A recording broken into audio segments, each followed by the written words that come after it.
kalau saya ingin membandingkan pengetahuan sebelum dan sesudah dengan skala data ordinal, maka diuji pakai apa tadi?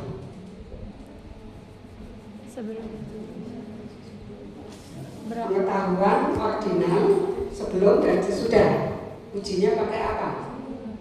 Wilcoxon yang sign rank test, ya. Oke, kita lakukan ujinya.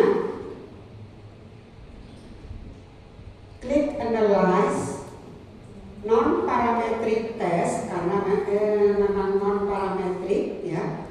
Analyze non-parametric test, kemudian legasi dialog, dan kita ambil yang two related sample karena dua data berpasangan, ya. Jadi non-parametric legasi dialog two related sample karena ini adalah dua data yang berpasangan, ya. Pengetahuan satu, pengetahuan sebelum dan sesudah. Ya. Jadi kita klik analyze non-parametric legacy dialog to related sample. Nah, kemudian di sini kita masukkan pengetahuan pre dan pengetahuan post. Ini pengetahuan pre masuk, pilih pengetahuan variabel pengetahuan di sisi kiri, kemudian klik tanda panah ke kanan.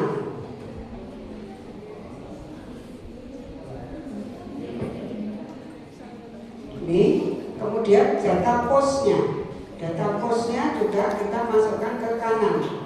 Ya, ini sebelum sesudah. Ini kalau saya tarik, ya ini kan pengetahuan sebelum, ini pengetahuan sesudah. Ya, ujinya sudah otomatis Wilcoxon. Ya, ujinya ini sudah otomatis Wilcoxon. Ya. Ini tinggal di OK saja, tinggal di OK. Nah, ini hasilnya, ini ada negatif rank. Negatif rank ini ada superscript A. Superscript A ini kategori pengetahuan sesudah lebih kecil dari pengetahuan sebelum. Nah, ini harus diperhatikan kodenya tadi, ya. Untuk kodenya,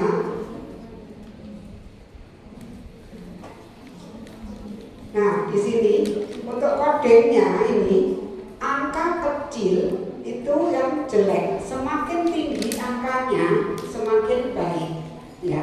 Semakin tinggi angkanya semakin baik. Oke. Nah sekarang kalau kita lihat di hasilnya ini keterangan yang di A bahwa pengetahuan sesudah itu lebih rendah, lebih kecil, gitu kan? Lebih kecil dari pengetahuan sebelum. Berarti pengetahuan sesudahnya turun, ya kan? Karena kan tadi angkanya semakin tinggi, angkanya semakin baik. Kalau pengetahuan sesudah lebih kecil dari sebelum, berarti turun. Berarti ada 2 orang yang turun. Ada 27 orang yang naik positif rank. Pengetahuan sesudahnya lebih besar daripada sebelum, berarti meningkat, ya kan? Meningkat pengetahuannya. Dan ada 16 orang yang tetap sama. Ya, ini jumlah peringkatnya. Ini kalau tadi kan kalau bedanya 0 tidak diperhatikan toh pada Wilcoxon tadi, makanya di sini min ranknya tidak ada, 16 ini tidak dipakai. Yang dipakai adalah yang negatif rank atau positif rank. Nah, ini rata-rata rankingnya, ini jumlah rankingnya. Nah, hasil ujinya ada di bawah. Nah, hasil ujinya ini signifikansinya di bawah 0,05, berarti ada perbedaan bermakna pengetahuan sebelum dan sesudah. Dan sekali lagi ini tuh bukan 0. Ini bukan 0 karena ini hanya muncul 3 angka di belakang koma. Kalau saya double klik tabel ini, nah ini, kemudian saya dekatkan kursornya di sini. Nah, itu muncul 0,0007, berarti kan dia tidak 0. Maka penulisannya nanti tidak boleh 0,00.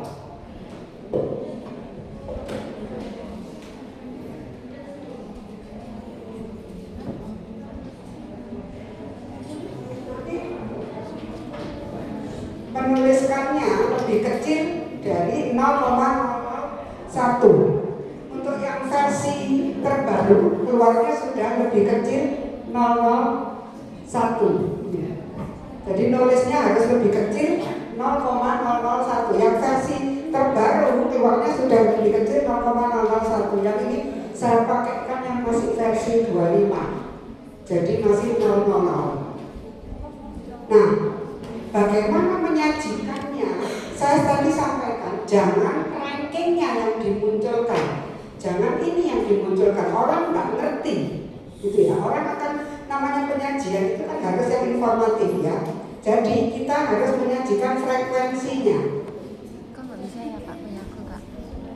Nah, tapi menyajikan frekuensinya jangan pakai yang distribusi frekuensi ini ya. Analyze descriptive frequency. Jadi misalkan ini tadi analyze descriptive statistik, terus frekuensi. Analyze descriptive statistik, kemudian frekuensi.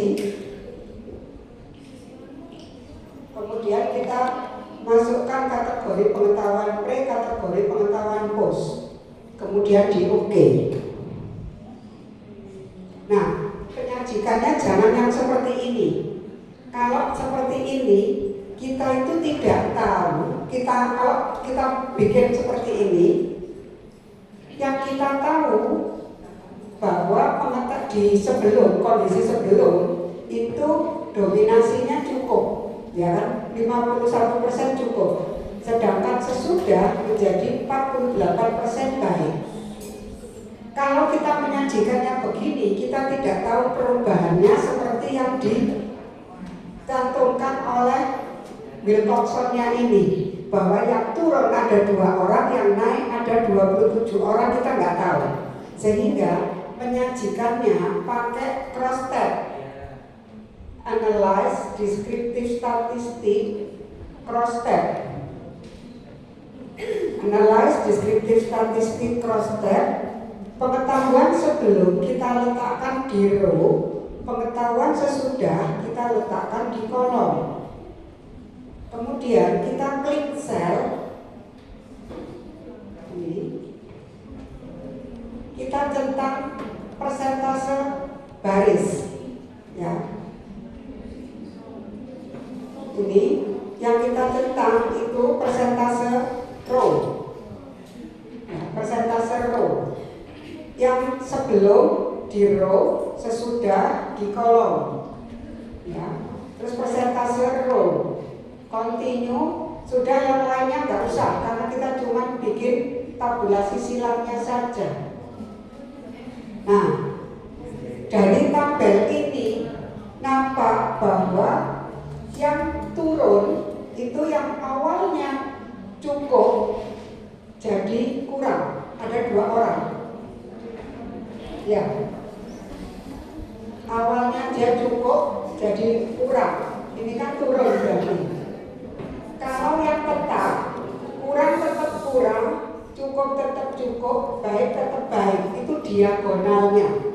Ya, 196, 16. Tadi yang di atas yang ties kembar ada 16 kan.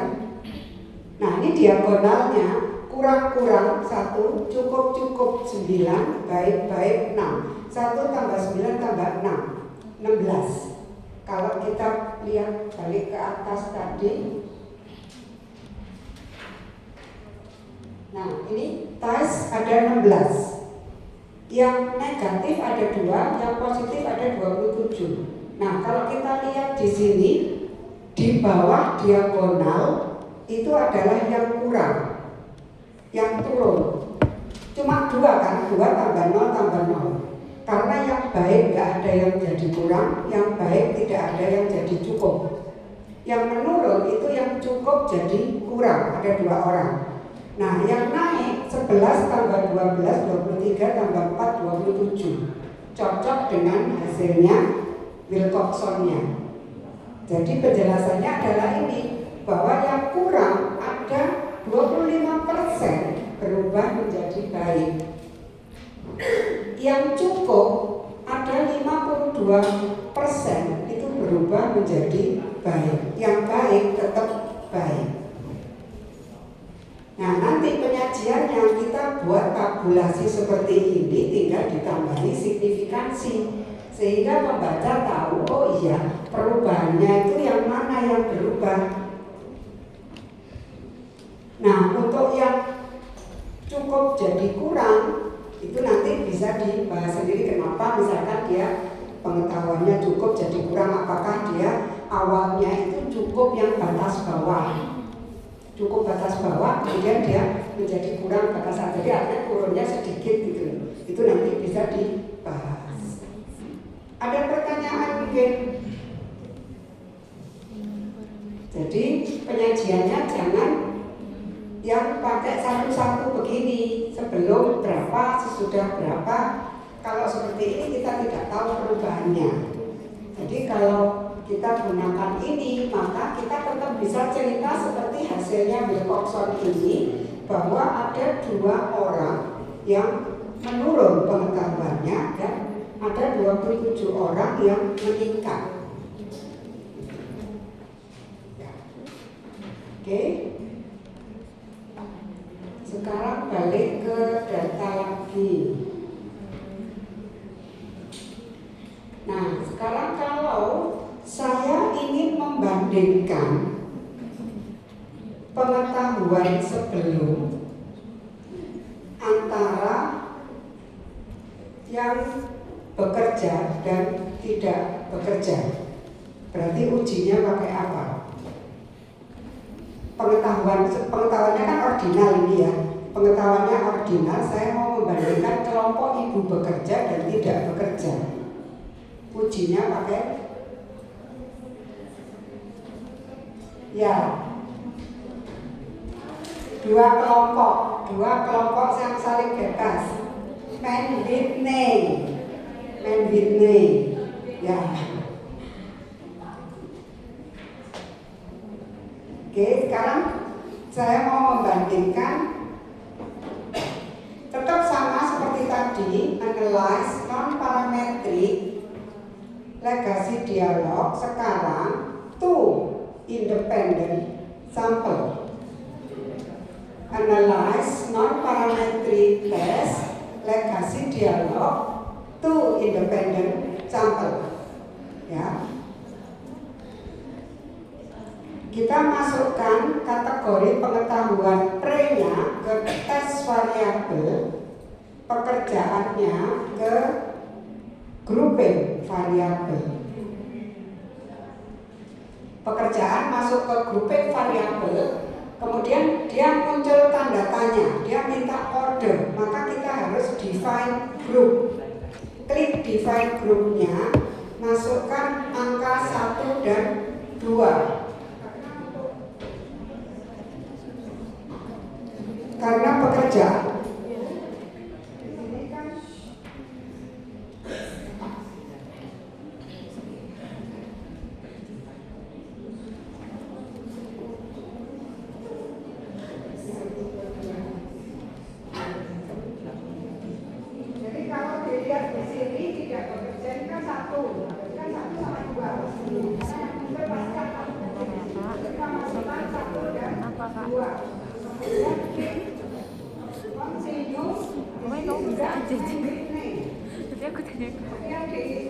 di sini sudah dicentang main business, sudah otomatis ya. Jadi tinggal langsung di oke. Nah, hasilnya sama seperti tadi, pakai peringkatan. Kelompok yang bekerja, jumlah peringkatnya ini, yang tidak bekerja, jumlah peringkatnya ini. Nah, Wilcoxon B-nya 43. 35,5 ini kan yang paling kecil tadi. Kan dipilih peringkat yang paling kecil. Makanya di sini munculnya Wilcoxon W-nya ini. Wilcoxon yang sign tadi. Kalau yang main Whitney kan dihitung ini. Nah, signifikansinya 0,07 di atas 0,05. Berarti tidak ada perbedaan bermakna pengetahuan antara ibu bekerja dan tidak bekerja. Ibu, ini saya ke rumah.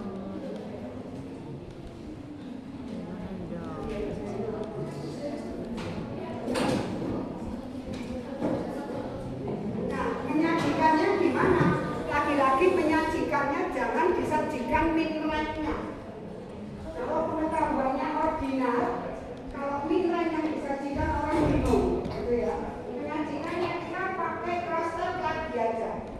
Kita pakai cross-tab, analyze, descriptive cross-tab. Analyze, descriptive cross-tab.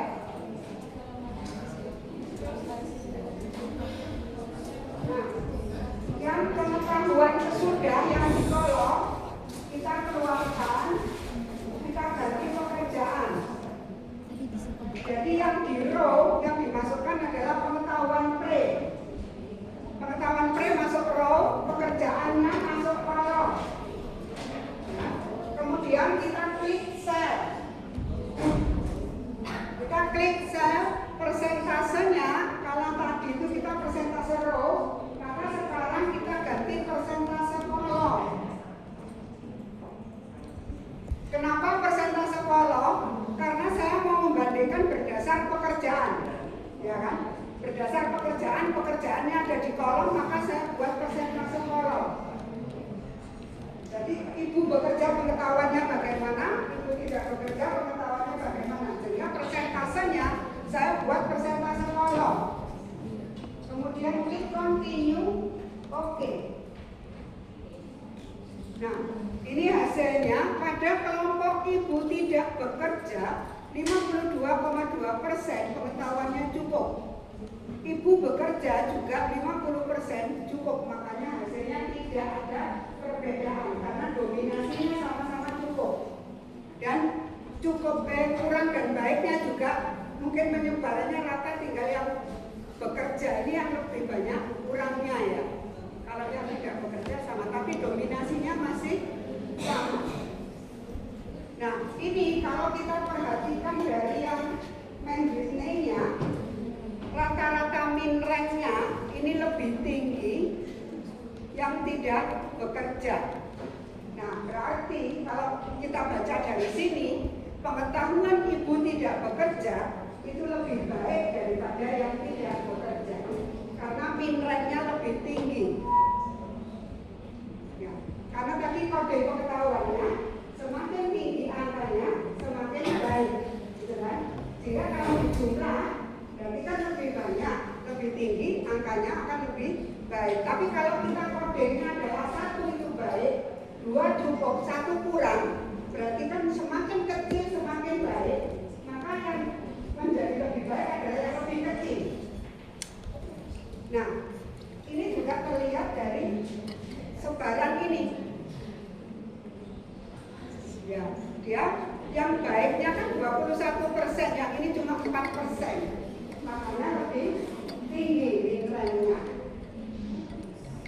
Jadi nanti yang disajikan ini, tabel ini, tinggal ditambah signifikansinya. Jika orang langsung dapat lihat kedua kelompok yang dibandingkan ini setara.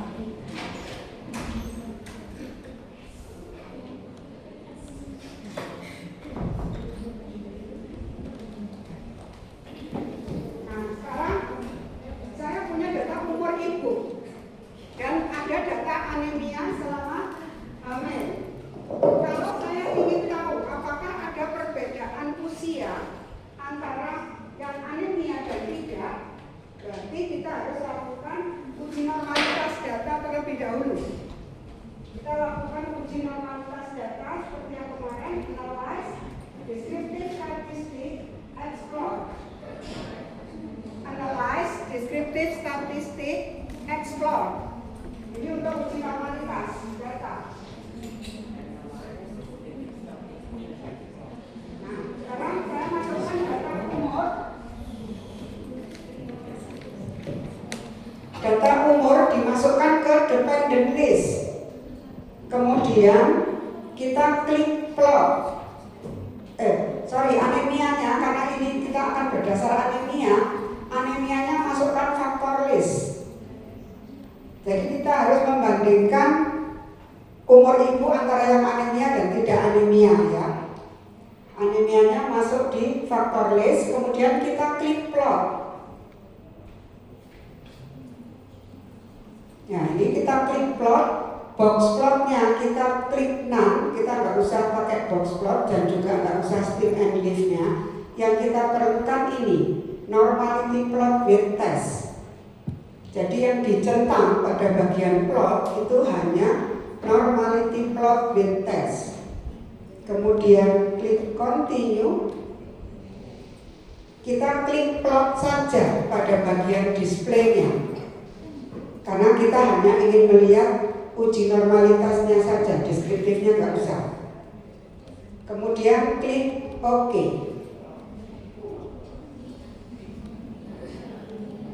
Nah, ini hasilnya yang di bawah ini uji normalitas dengan gambar. Maka saya akan buang karena saya tidak memerlukannya ini. Yang kita perlukan adalah ini, test of normality. Maka yang di bawahnya test of normality ini bisa diklik, ngeblok satu rangkaian semuanya, kita delete.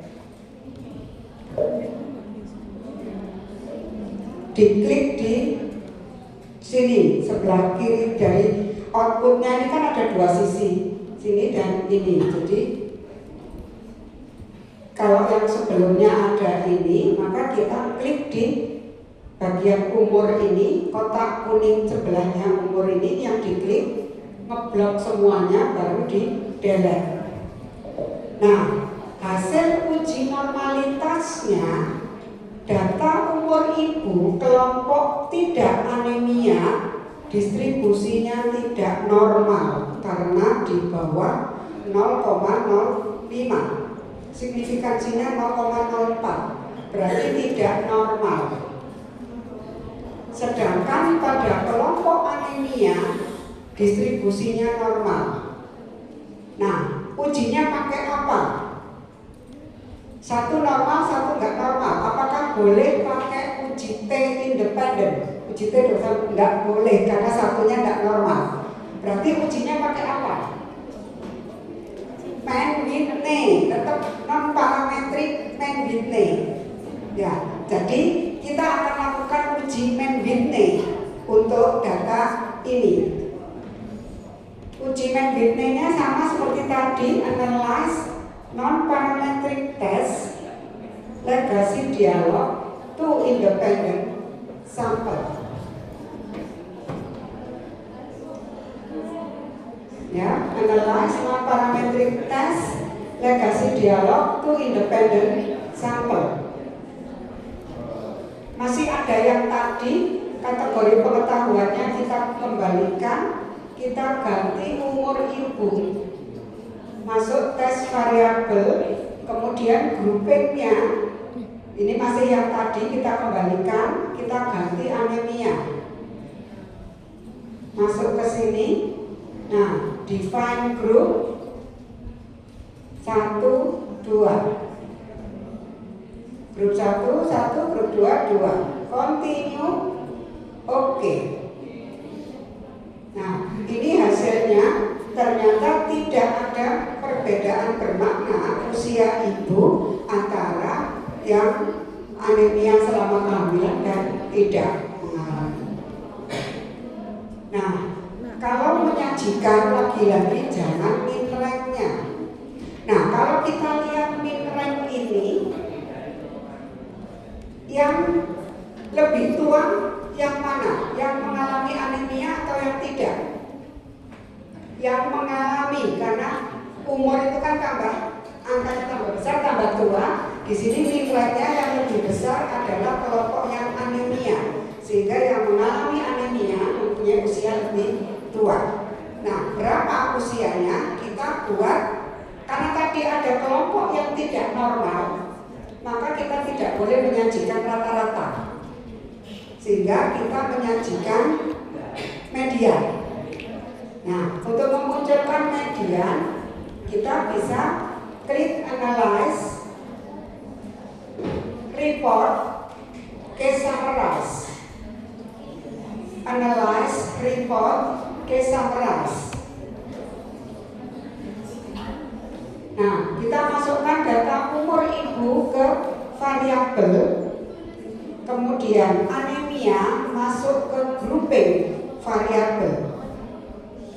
Ya, umur ibu masuk variabel, anemianya masuk ke grouping variabel. Nah, kemudian statistiknya sekarang. Nah, statistiknya kita butuh min, ya sebenarnya kan nggak butuh minnya ya, tapi kita bisa sajikan semua deskriptifnya dikeluarkan. Min pasangannya adalah standar deviasi. Nah, dekatkan dengan standar deviasi. Min standar deviasi ini satu pasangan. Kemudian median, ini ada median, pasangannya minimum maksimum. Nah, min selain dengan standar deviasi boleh dipasangkan dengan standar error min. Sedangkan median selain minimum maksimum boleh dipasangkan dengan interquartile range. Cuman kalau lewat report ini IKR-nya tidak ada. IKR-nya itu nanti pakai yang metode lain. Jadi kalau kita mau cepet-cepetan ya sudah pakai ini, tapi pakai minimum maksimum. Udah, ini continue. Jangan lupa ini dihilangkan. Ini masalahnya adalah display cases. Jadi kalau datanya 100, maka dia akan dijlentrehkan 100 karena display case.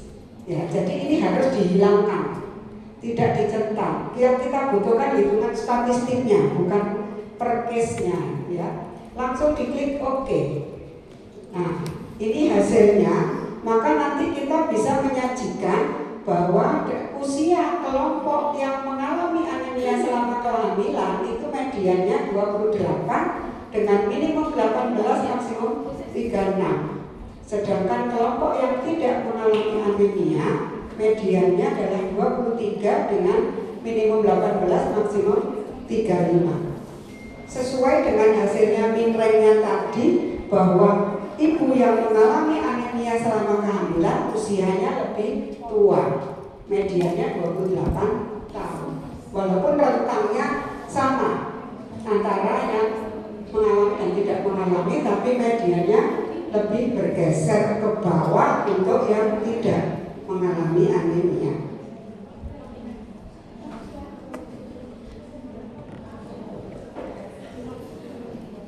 Ada pertanyaan mungkin? Lihat, oh umurnya ini.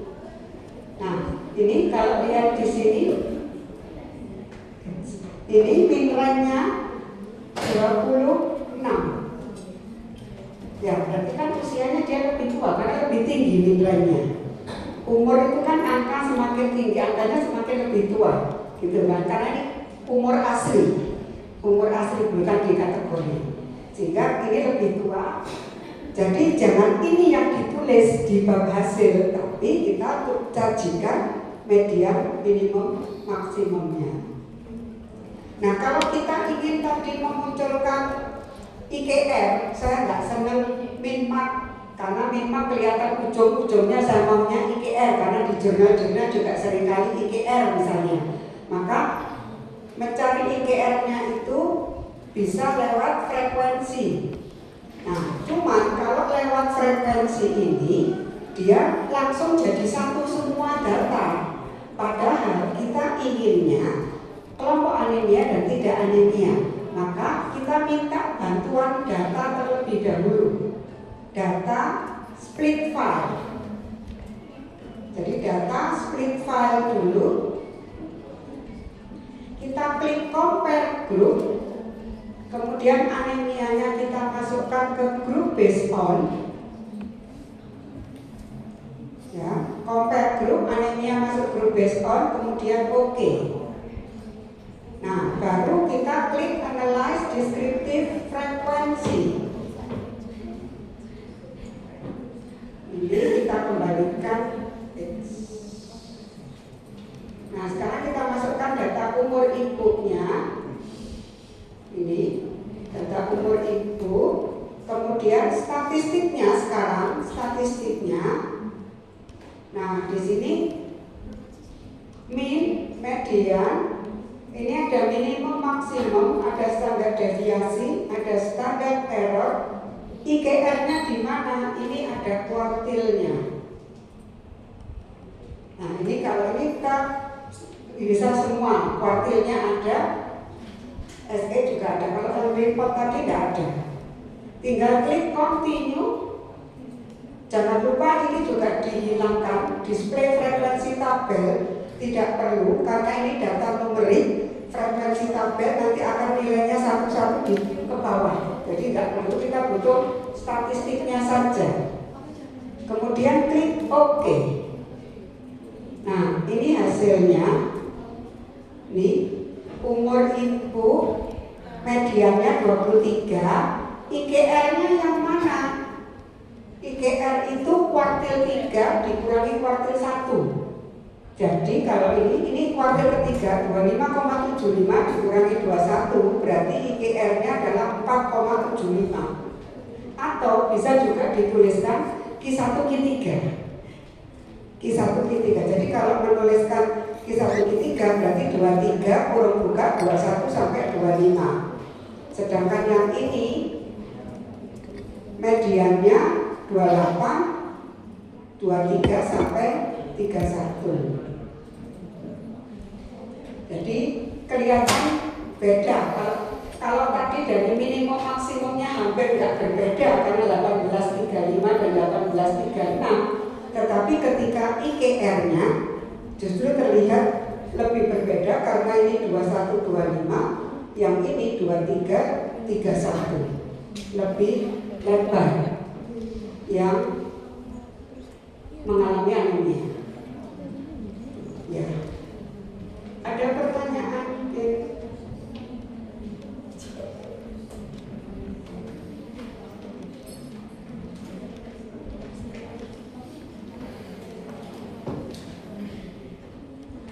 Oke.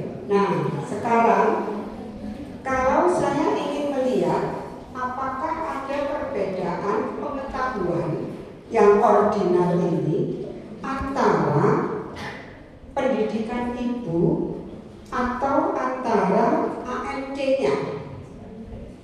Pendidikan ibu di sini jelas dia lebih dari 2 kelompok, ya. Kemudian ANC juga lebih dari 2 kelompok. Berarti ujinya pakai apa? Membandingkan pengetahuan dalam skala ordinal pada lebih dari 2 kelompok sampel. Kruskal-Wallis karena lebih dari 2. Oke, kita lakukan Kruskal-Wallisnya, analyze non-parametric test, legasi dialog. Sekarang ambil yang K, independent sampel, karena lebih dari 2. Jadi kalau tadi yang 2 berpasangan berarti itu related. Kalau pasangannya lebih dari 2 berarti yang K related. 2 sampel bebas yang 2 independent, lebih dari 2 sampel bebas yang K independent. Sekarang saya masukkan kategori pengetahuan pre-nya, masuk ke variabel base-nya. Kemudian pendidikan ibu saya masukkan ke grouping variabel, muncul 2 tanda tanya. Ya, dia minta kodenya, angka berapa tadi? Tadi pengetahuan ada pendidikan, kita pakai kodenya 1, 2, 3, 4. Ya. Nah, kita klik define range. Dia minta minimum maksimum, berarti kita masukkan minimum 1, maksimum 4. Jadi pendidikan SD, SMP, SMA, perguruan tinggi, kodenya 1, 2, 3, 4. Kita masukkan di sini, kemudian kita klik continue, kemudian klik OK. Oh, maaf, ini tadi sprintnya belum dimatikan. Ini sprintnya jalan. Sprintnya jalan terlihat di sini terbagi anemia tidak dan anemia iya. Ya nggak apa-apa, kita bisa melihat hasilnya. Ternyata keduanya sama-sama tidak berbeda, baik pada yang selama kehamilan mengalami anemia maupun tidak. Jadi kalau setelah melakukan split harusnya dimatikan dulu. Ini tadi lupa dimatikan. Kita matikan dulu splitnya, data split file. Nah, kita klik analyze all cases. Data split file, kemudian kita klik analyze all cases, kemudian klik OK. Nah, ini muncul split file off. Berarti splitnya sudah mati, ya. Sekarang kita ulangi lagi yang tadi. Analyze non-parametric test legacy dialog K independent sample. Nah, ini yang tadi kan, kita klik OK. Nah, ini hasilnya. Ternyata signifikansinya di atas 0,05, berarti tidak ada perbedaan pengetahuan pre antara pendidikan ibu. Nah, tetapi kalau diperhatikan min rank-nya, terlihat min rank-nya itu bertambah tinggi pendidikannya, tambah besar angkanya. Ya kan? Berarti semakin tinggi pendidikannya, semakin bagus, tapi masih tidak berbeda bermakna. Kita lagi-lagi yang disajikan jangan min rank-nya, kita bikin tabulasi silang. Analyze descriptive cross-tab. Ini kategori pengetahuan pre sudah di sini. Pekerjaannya kita ganti pendidikan ibu. Ini selnya tetap pakai kolom karena kita membandingkan antar pendidikan ibu. Kemudian kita klik continue, oke. Nah, ini hasilnya. Pada yang berpendidikan SD 56% itu kurang. Yang SMP 46,2% itu cukup dan kurang. Yang SMA 35% ini kurang dan kurang, dan perguruan tingginya 88% cukup. Nah, terlihat di sini bahwa memang semakin baik pengetahuannya, semakin tinggi pendidikannya, pengetahuannya semakin baik. Jadi cocok dengan hasilnya tadi, walaupun tidak signifikan secara statistik. Jadi nanti kalau hasil ujinya tidak signifikan, jangan bingung. Kok tidak signifikan? Terus gimana caranya untuk menjadi signifikan? Enggak gitu. Enggak signifikan enggak apa-apa, kita deskriptifnya tetap punya arti bahwa pendidikan itu memang berefek sebenarnya pada pengetahuannya, itu ya. Kita coba yang ANC, pengetahuan berdasarkan ANC-nya. Tetap lagi klik analyze non-parametric test legacy dialog K independent sample. Masih ada yang tadi dengan pendidikan. Sekarang dikannya kita keluarkan, kita ganti ANC selama kehamilan, masukkan ke grouping variabel. Nah, kita klik define range-nya. Kita mulai dari 0 sampai 2 karena coding untuk ANC 0 itu kurang, 1 cukup, 2 baik. Ya. Jadi memang kita harus tahu coding yang digunakan apa gitu ya. 1 mulai 2 itu harus ini. Continue. Ini sudah Kruskal-Wallis ya, sudah otomatis langsung diklik OK. Nah, hasilnya ternyata ada perbedaan bermakna pengetahuan pre antar ANC. Kalau dilihat di sini, yang ANC-nya baik itu nilai min rank-nya paling tinggi, sehingga kita bisa menyimpulkan sebenarnya yang ANC-nya baik itu pengetahuannya tambah baik.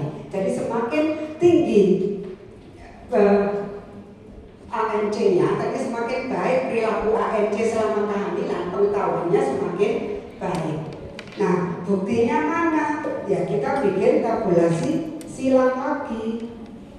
Analyze descriptive cross step. Pendidik ibunya kita keluarkan, kita ganti ANC. Yang lainnya tetap sama, selnya tetap di kolom, langsung di OK. Nah, di sini yang ANC-nya baik itu 60% cukup, 30% baik. Yang ANC-nya cukup 50% kurang, 37% cukup. Yang ANC-nya kurang 43% kurang, 56% cukup. Jadi memang terlihat semakin baik perilaku ANC-nya, pengetahuannya juga semakin baik. Nah, karena hasil Kruskal-Wallisnya tadi ada perbedaan. Ini tadi kan ada perbedaan bermakna, maka kita harus cari tahu siapa yang berbeda di antara ketiga kelompok ANC itu. Apakah baik beda dengan cukup, atau baik beda dengan kurang, atau cukup dengan kurang. Sehingga kita harus melakukan uji Mann-Whitney satu-satu. Ini untuk cuma 3, kelompoknya 5 tambah banyak lagi kita melakukannya. Jadi kita klik analyze non-parametric test legacy dialog. Sekarang ganti yang two independent sample. Kalau tadi kan yang K langsung 3 kelompok, sekarang kita mau uji dua-dua. Berarti ambil yang two independent sample. Ini kita kembalikan, dimasukkan pengetahuan pre ke tes variable list, kemudian masukkan ANC ke grouping variable. Kemudian kita klik define group, kita masukkan kode 0 dibandingkan 1. 0 bandingkan 1 dulu. Continue. Oke. Nah, hasilnya ternyata 0,022. Artinya pengetahuan pre antara yang ANC-nya baik itu berbeda dengan yang ANC-nya cukup. Berbeda bermakna. Nih. Kita lakukan lagi analyze non-parametric test legacy dialog to independent sample lagi. Tinggal ganti groupingnya, define grupnya. Tadi 0 dan 1, sekarang 0 dan 2. Kalau melakukan ini urut aja supaya nggak ada yang ketinggalan. 0 sama 1, 0, 2, 0, 3 gitu dan seterusnya.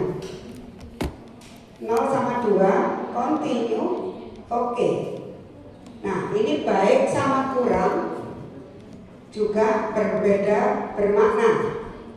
ANC baik dan ANC kurang berbeda bermakna karena signifikansinya di bawah 0,05. Sekali lagi, analyze non-parametric test legacy dialog to independent sample, grouping variable, define grupnya. Sekarang kita ganti 1 sama 2. 1 sama 2.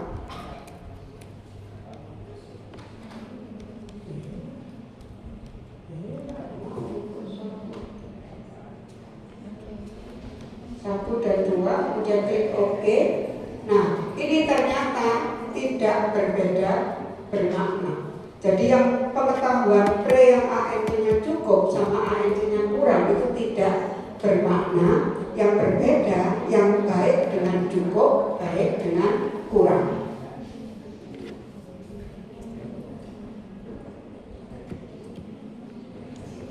Ada pertanyaan mungkin?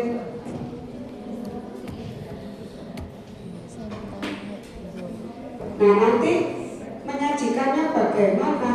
Ya, kita bisa pakai tabel ini untuk menyajikan 3 kelompoknya. Kemudian kita juga bisa menambahkan subset di bagian kategori ANC-nya. Artinya, misalkan seperti ini ya. Nah, di sini kita bisa tambahkan superscript sebenarnya. Mungkin di sini agak susah nulis superscriptnya ya. Jadi ini misalkan saya kasih A nanti, superscript berarti kan naik ya, seperti pangkat ya.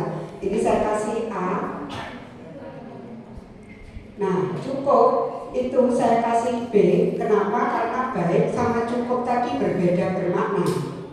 Ya, berbeda bermakna, maka hurufnya saya ganti huruf yang berbeda. Nah, dengan kurang itu juga saya kasih B. Kenapa? Karena baik dengan kurang juga berbeda. Ya, maka hurufnya beda. Nah, sekarang kita lihat cukup sama kurang. Cukup sama kurang hurufnya sama-sama B. Dan tadi sudah sesuai bahwa cukup dan kurang itu tidak berbeda bermakna, berarti hurufnya sama.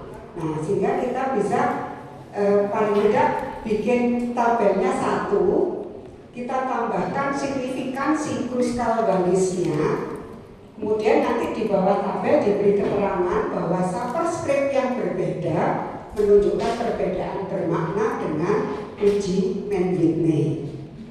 Jadi satu tabel orang bisa langsung lihat semuanya. Tapi kalau bingung, ya bikin dua tabel. Satu tabel untuk kruskal-walisnya, baru tabel kedua satu-satu, baik sama cukup, baik sama kurang, cukup sama kurang, signifikansinya berapa. Gitu. Tapi kalau mau ringkes satu tabel bisa seperti ini, bisa dikasih superscript kayak pangkat gitu kan. Kalau SPSS kan nggak bisa ya bikinnya. Gitu. Ada pertanyaan?